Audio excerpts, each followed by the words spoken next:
হাসি হাসি মুখ করে গেলেও আসলে মোটেও সুখের কোনো খবর শুনে যাচ্ছি না, একটা কষ্টের একটা খবর শুনে যাচ্ছি। আমাদের গ্রাম নাকি নদীতে ভেঙে যাচ্ছে এই খবর শুনে, আর এদিকে আমার মা আর আমার মায়ের ডারে নিয়ে বাইকে করে দিয়ে আসতেছে আগায়া, আর আমার একটা পিছনে পিছনে আসছে। অবশ্য এই কথাটা আমি বলছি যে আপনার অলস নাতিন রে আর অলস বোন রে নিয়ে যান, আমি পিছনে পিছনে হাঁটে আসতে পারবো। চলে আসলাম নদীর কূলে, নদীর পানি দেখেন কি পরিমাণ স্রোত আর ঘোলা। কথায় আছে যে নদীর পানি ঘোলা ভালো আর জাতের মেয়ে কালো ভালো, কিন্তু নদীর পানি ঘোলা কিন্তু মোটেই আমাদের জন্য, মানে নদীমাতৃক দেশে নদীর কূলে যাদের বসবাস তাদের জন্য মোটেই সুখকর নাই। কারণ নদীর পানি যখন ঘোলা হয় প্রচুর পরিমাণ স্রোত হয়, আর স্রোতে দেখেন পাথর ফেলানো, সে পাথর ভাঙ্গা নদীর মাটি, মানে নদীর কূলের মাটিগুলো ভেঙে যাচ্ছে। এই নদীর বাড়ির আশেপাশে কত বাড়ি ঘর সব ভেঙে যাবে যদি খুব বেশি ভাঙে।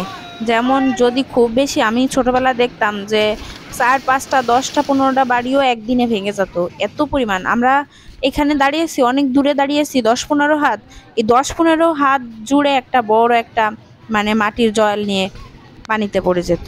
এখন তো সেই ভাঙ্গা না, আগে যে পরিমাণ ভাঙছে এখন অনেক ব্রিজ হয়ে গেছে। অবশ্য ব্রিজ ট্রিজ হলে, যদি কোনো নদীতে ব্রিজ ট্রিজ হয় তাহলে নদীর ভাঙ্গা অনেকটা কমে যায়। তারপর আবার এখানে বাঁধ দিছে, পাথর দিয়ে বাঁধ দিয়ে দিছে, অনেকটা কমে গেছিল, কিন্তু আবার বাঁধ ভেঙে, কারণ নদীতে স্রোত এখন বেশি তো, তাই বাঁধ ভেঙে মাটি ভেঙে যাচ্ছে। তা বালু ফেলানো পাশ হয়েছে নদী ভাঙ্গা দেখে, আগে এক ট্রলার ফেলাই গেছে, এখন আবার আর এক ট্রলার ফেলতে আসছে। অনেকে জিজ্ঞাসা করতে পারেন যে এই বালুর বস্তাগুলা কেন ফেলে।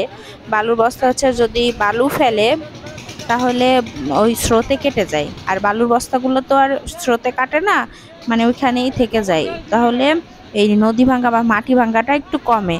এই আশেপাশে অনেক বাড়ি আছে, এগুলা তো সবার তো আর জমি থাকে না, এরা তো অসহায় হয়ে যাবে, কোথায় যাবে বলেন।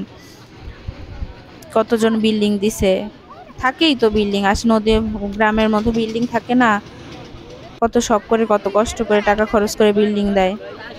দেখেন নদীতে কি পরিমাণ স্রোত, এর মধ্যে আর পানিগুলা পাক খাচ্ছে, এর মধ্যে যদি কেউ পড়ে একদম নিচে টেনে নিয়ে যাবে। এরকম পাক খেয়ে খেয়ে নিচ দিয়ে মাটি কাটে, আর উপর থেকে এভাবে মাটি ভেঙে পড়ে।